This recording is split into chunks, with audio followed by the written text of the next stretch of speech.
Well, good morning, good morning. Short talk in the trailer with the old guy.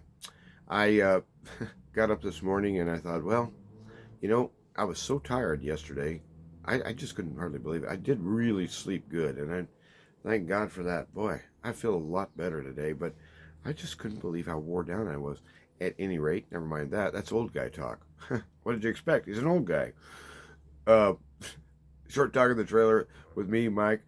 Come on in, pull up a seat. This won't take long, we hope.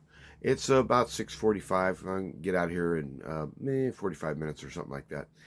And I was reviewing my video from last night, and I never did that last night. I just conked out. And anyway, the point being, I kind of forgot the point. I titled it. It had a header in there about Robert Kennedy, didn't it? And I mentioned him, didn't I? Several times, but I never did get to the point. Completely eluded me, let's put it that way. At any rate, the short version was there was this one, I think Jimmy Dore or Dore, I don't know how you pronounce that, Dore. Anyway, it said, bye bye RFK, blah, blah, blah. And the premise of that story was that his entire field operations team out there, the campaign team in the field, had essentially en masse resigned because of his stated assertions, which I had not heard, and I still haven't to this day heard.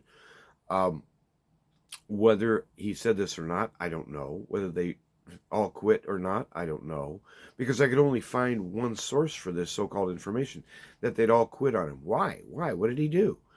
If they were so devoted to him as a candidate as to go out and actually work for him in the field, what could have possibly turned them all at once into his, shall we say, enemies? He came out in favor of Israel's right to defend itself as a nation. Pretty edgy stuff there. And what? I mean, for any nation on the planet, if you had a consortium, say 10, 12, 14, 20 nations who've made it their sole goal in life to eradicate you and to kill all of your people in your land, do you have a right to defend yourself as a nation?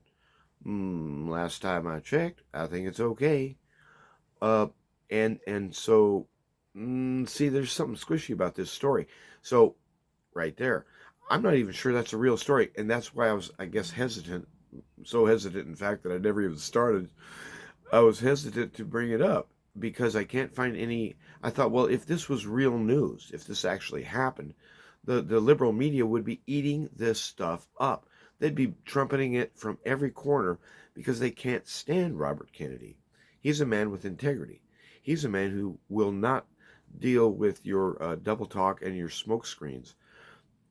And the thing is that he has sued big companies successfully as an attorney for all kinds of environmental hazards and junk that they put in the water and the land and the air. He's sued vaccine makers for hazardous junk, and this has nothing to do with 2019 or 2020. This is all prior to that. Remember the idea that somehow mercury is a therapeutic part of medicine? We're going to put some of that stuff in there. They're including mercury. And so at any rate, he has a long track record of dealing with these huge corporate entities as a lawyer, suing them successfully. And now he says suddenly that a nation has a right to also defend itself from harm, and that's somehow perceived as being wild-eyed, radical, full of hate, mean, old, ugly, and probably it's because he's a white guy. That's why. Because he's a white guy. And so at any rate, that was the part I kind of stumbled over, like, completely last night and or yesterday afternoon. And I just thought, well, maybe we should clear that up. Because, I mean, I watched the video this morning just to look at it, and I thought, what was the point there? I mean, why did I bring up Kennedy? And the point that I brought it up was that I too agree. If this is perceived as wild-eyed, racist, hateful, apartheid, hate speech, for me to say that a nation named Israel has a right to defend itself from harm, it has a legal right. And in fact, it has an obligation to defend its citizens. If that's somehow perceived as just too far out and too radical, okay, that's me. I don't care. I don't care about your stupid labels. I don't care about your lies. I don't care about you trying to, the idea of being able to reframe the argument with loaded terms so that there is no right answer. It's like there's an old, it's kind of a joke, but it's not really that funny, but I'll go over it anyway. Uh, so the question you ask somebody, there's no right answer. So, have you stopped beating your wife yet? Wait a minute. Is it yes or no? Must be one of those, right? And neither neither option is, in other words, the question has been framed improperly. Just because you're able to string together a series of words and put a question mark at the end of it doesn't make that a real or workable question. Some questions have no answers because they're crooked questions. And the question of whether all the nations surrounding Israel have the right to determine its future for them, well, that remains to be seen now, doesn't it? And that's why they invented war, wasn't it? But there are ways to win wars that have nothing to do with bombs, bullets, and BBs. First of all, you got to capture the hearts and minds of the people. First of all, you got to find out who's in it and why, and who has what to gain, and point that out. And the gains that if the Arab nations could conquer that area and hold it, from what I've heard, there's massive oil reserves in the ocean off the shore of Israel. They don't know how big that oil balloon or whatever it is reservoir down there is, but it's huge, and could be potentially a worldwide, source kind of thing. For right now, I think 20% of the Earth's oil reserves oil sales are proceeding through the Gulf of Hormuz. Iran's pumping a lot of oil, and if Iran gets shut down due to a war, oil prices around the world are going to spike like crazy. And in fact, the Build It Back Better team over here, don't you wish they'd just leave it alone and go away? These guys trying to build, you know what they've done? They've depleted the national reserve that the U.S. holds for oil, or held, and have created an arbitrary barrier that they can't buy to refill it anymore because the price per barrel is too high. So we're not going to refill the reservoir, you see. What? And so prices are going to spike because of that as soon as that oil goes bye-bye. And it's getting close. So the situation is, it's volatile. It's crazy. It's not time for extreme talk. It's not time for wild man talk, but it's time for talk that doesn't move and doesn't move around and isn't squishy. Jesus Christ is coming. He's coming for war, and he has infinite power, and as far as we can tell from the scriptures, full of holy rage, fury. He's the real problem. He's the real threat. And people cannot and will not face this because it's too dreadful to consider. So they fixate on these little wars, these little feuds, these little fights down here that we think we can manipulate and get results we like. But the freight train of fury is coming, and when he comes through, there will be no one standing. And those who oppose him, those who have been freed by grace through his mercy, by the gospel call, and through the activity and join and union with the church, those people will stand forever.